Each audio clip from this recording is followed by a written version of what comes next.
Hi friends, இன்றைக்கி நம்ம என்ன வீடியோ பார்க்க போகிறோன்னா ப்ரெட் அல்வா தாங்க பார்க்க போகிறோம். ரொம்ப டேஸ்ட்டாக, அதே மாதிரி ரொம்ப கிறிஸ்பியாக ரொம்ப டேஸ்ட்டாக இருக்குங்க. பாய் வீட்டில் நம்ம கல்யாண பிரியாணி அந்த பிரியாணி டயத்தில் அந்த அல்வா கொடுப்பாங்க இல்லைங்க, அந்த மாதிரியே இருக்குங்க. ப்ரெட் அல்வா தாங்க பார்க்க போகிறோம்.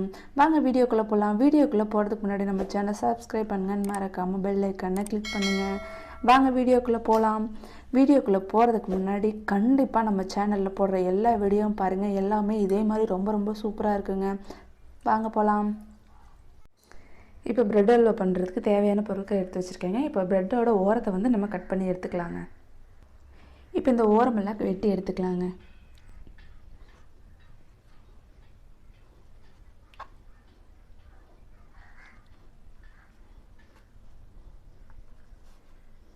இப்போ இதே மாதிரி நம்ம இருக்கிற எல்லா ப்ரெட்டையும் கட் பண்ணி எடுத்துக்கலாங்க. இப்போ வந்து எல்லாம் கட் பண்ணி எடுத்தாச்சுங்க. இப்போ இதை வந்து 4ஆக கட் பண்ணி எடுத்துக்கலாங்க. இப்போ அப்படியே 4ஆக கட் பண்ணி எடுத்துக்கலாங்க. இப்போ இதே மாதிரி எல்லாம் கட் பண்ணி எடுத்துக்கலாம். இப்போ எல்லாத்தையும் கட் பண்ணி எடுத்தாச்சுங்க. பாருங்கள், இந்த மாதிரி ஷேப்பில் கட் பண்ணி எடுத்துச்சு. இந்த ஓரத்தை வந்து எதுக்காக கட் பண்ணி எடுக்கிறோம் அப்படின்னா, இது வந்து நம்ம ஃப்ரை பண்ணி நம்ம சக்கரை பாகில் வந்து பண்ணுறப்போ கசக்கிற மாதிரி இருக்குங்க. அதுக்கு தான் அதை எடுத்தாச்சுங்க. இப்போ இதை வந்து நம்ம எண்ணெயில் ஃப்ரை பண்ணி எடுத்துடலாங்க.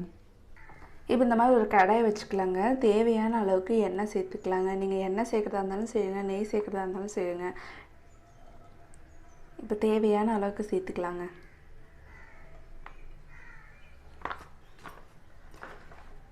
நான் வந்து நெய் சேர்த்துருக்கேங்க. நெய் சேர்த்தாலும் நல்லா டேஸ்ட்டாக தாங்க இருக்கும், அதனால் நெய் சேர்த்துக்கலாங்க. இப்போ இதை நல்லா சூடாகிட்டோங்க. நம்ம சூடாகினோடனே நம்ம கட் பண்ணி வச்சுருக்க ப்ரெட்டை போட்டு பொரித்து எடுத்துடலாங்க. நம்ம கடாயில் ஊற்ற எண்ணெய் சூடாகிடுச்சுங்க. இப்போ வந்து நம்ம அந்த நறுக்கி வச்சுருக்க ப்ரெட்டை போட்டுடலாங்க.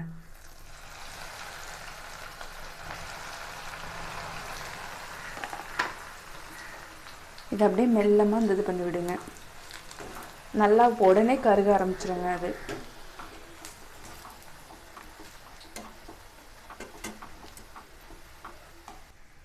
இப்போ பாருங்கள், நல்லா செவந்து வந்துடுச்சுங்க. இப்போ இதை எடுத்துடலாங்க. இப்போ இந்த மாதிரி கடாய் வச்சுக்கலாங்க. நான் வந்து இந்த கப்பில் 1 கப் அளவுக்கு சர்க்கரை எடுத்துருக்கேங்க. நீங்கள் எந்த கப்பில் 1 கப் சர்க்கரை எடுக்கிறீங்களோ அதே கப்பில் 2 கப் அளவுக்கு தண்ணி சேர்த்துக்கங்க. இப்போ 1 கப் தண்ணி சேர்த்துக்கலாங்க. இப்போ இன்னொரு கப் சேர்த்துக்கலாங்க. இப்போ இந்த சர்க்கரை வந்து நல்லா கரையணுங்க. நல்லா கிண்டி விடுங்க மெல்லமாக.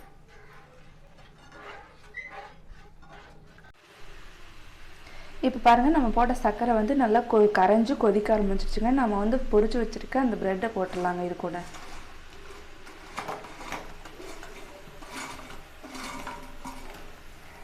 இப்போ இந்த சர்க்கரையோடு நல்லா கரைட்டுங்க இது.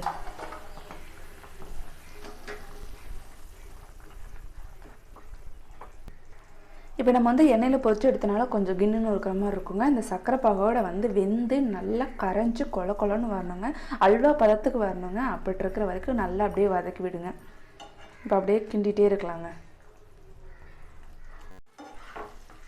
இப்போ பாருங்கள், நல்லா சர்க்கரை வந்து இந்த ப்ரெட்டை வந்து நல்லா உருக்கிடுச்சு பாருங்கள். உங்களுக்கு பார்க்குறப்பே தெரியுது, அந்த அல்வா பதத்துக்கு வந்துடுச்சு பாருங்கள். பார்க்குறப்பே தெரியுது பாருங்கள். அப்படின்னு கொஞ்சம் நேரம் ஒரு லைட்டாக ஒரு 5 நிமிஷத்துக்கு அப்படியே வச்சுருங்க. இன்னும் சட்டியில் ஒட்டாமல் வரணுங்க. அந்த அளவுக்கு இருக்கணுங்க. இன்னும் லைட்டாக சட்டியில் ஒட்டுது பாருங்கள். அதனால தான் நல்லா கிண்டிக்கிட்டே இருக்கேங்க. நம்ம அல்வா வந்து நல்லா கிண்ட தாங்க நல்லா டேஸ்ட்டாக இருக்கும். இப்போ பாருங்கள், ஓரளவுக்கு நல்லா திரண்டு வர ஆரம்பிச்சிச்சுங்க. இது கூட வந்து நான் நெய் சேர்க்குறேங்க. கடையில் தாங்க நெய் வாங்கியிருக்கேன். உங்களுக்கு நெய் ரொம்ப பிடிக்கும் அப்படின்னா நீங்கள் நிறையா சேர்த்துக்கலாங்க. நான் வந்து இப்போதைக்கு கொஞ்சம் தாங்க சேர்க்குறேன். நான் ஆல்ரெடி வந்து பொரிச்சு எடுத்ததும் நான் வந்து நெய்யில் தானேங்க பொரிச்சு எடுத்தேன். அதனால கொஞ்சம் தாங்க நான் சேர்க்குறேன் இதில். இப்போ அப்படி நல்லா எல்லா பக்கமும் மிக்ஸ் ஆகிற அளவுக்கு கலந்து விடுங்க.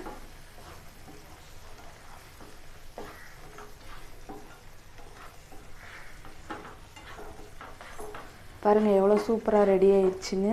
நம்ம இப்போ இது கூடயே வந்துட்டு நம்ம முந்திரி திராட்சை இதெல்லாம் சேர்க்கணும் இல்லைங்க. நம்ம அதை வந்து நெய்யில் வறுத்து எடுத்துக்கலாங்க. பாருங்கள், இந்த மாதிரி ஒரு கடாய் வச்சுக்கோங்க. இதில் வந்து நம்ம நெய் ஆல்ரெடி 2 ஸ்பூன் ஊற்றி வச்சுருக்கேங்க. இப்போ நெய் நல்லா உருகட்டுங்க. உருகினதுக்கப்புறம் நம்ம முந்திரி திராட்சை இதெல்லாம் சேர்த்துக்கலாங்க. இப்போ நெய் நல்லா உருகிடுச்சிங்க. நம்ம இது கூட அந்த முந்திரி, திராட்சை இதெல்லாம் சேர்த்துக்கலாங்க. இப்போ பாருங்கள், நல்லா அப்படியே புசு புசுன்னு வந்துருச்சு பாருங்கள். நெய்யில் நல்லா வறுபட்டுருச்சுங்க. நம்ம வந்து அல்வா கூட இதை சேர்த்துடலாங்க. இப்போ பாருங்கள், நம்ம அல்வா எவ்வளோ சூப்பராக ரெடி ஆகிடுச்சுன்னு உங்களுக்கே தெரியுது பாருங்கள். ஓரம் நடுவில் எல்லாம் நெய் திரண்டு நிற்கிது பாருங்கள். நம்ம இது கூட இப்போ வறுத்து வச்சு அந்த முந்திரி திராட்சை சேர்த்துக்கலாங்க. இப்போ இதை நல்லா கலந்து விட்டுறலாங்க. பாருங்கள், பார்க்கும்போதே அப்படியே எச்சி ஊறுதுங்க, அந்த அளவுக்கு இருக்குங்க. நல்லா டேஸ்ட்டாக நெய் வாசம் அப்படி சும்மா தூக்குதுங்க. நெய் பாருங்கள் எந்த அளவுக்கு நம்ம கல்யாண பந்தியில் வாங்குற அந்த பிரெட் அல்வா மாதிரியே இருக்குது பாருங்கள். இப்போ பாருங்கள் எவ்வளோ சூப்பராக ரெடி ஆகிடுச்சு பாருங்கள். நம்ம அடுப்பு ஆஃப் பண்ணிடலாங்க. இதை வந்து சாப்பிட்டு பார்த்துடலாங்க. இப்போ பாருங்கள், நம்ம செஞ்ச பிரெட் அல்வாவை இதில் மாற்றிக்கலாங்க. பார்க்கும்போதே எப்படி இருக்குது பாருங்கள், சூப்பராக நல்லா நெய் திரண்டு வந்திருக்கு பாருங்கள். பாருங்கள், ஒன்று கூட சட்டியில் ஒட்டவே இல்லை பார்த்தீங்களா? சட்டி அப்படியே க்ளீன் பண்ணி எடுத்த மாதிரி இருக்குதுங்க. அவ்வளோதான் ஃப்ரெண்ட்ஸ், நம்ம கல்யாண வீட்டு பாய் வீட்டு கல்யாண பிரெட் அல்வா செம்மையாக ரெடி ஆகிடுச்சுங்க. இப்போ இது எல்லாத்துக்கும் நம்ம சாப்பிட கொடுத்துர்லாங்க. நம்மளோட பிரெட் அல்வா பிடிச்சிருந்தா நம்ம சேனல் சப்ஸ்கிரைப் பண்ணுங்கள். அந்த மறக்காமல் பெல் ஐக்கனை கிளிக் பண்ணுங்கள். பாருங்கள் எவ்வளோ சூப்பராக இருக்குதுன்னு. தேங்க்யூ ஃபார் வாட்சிங்.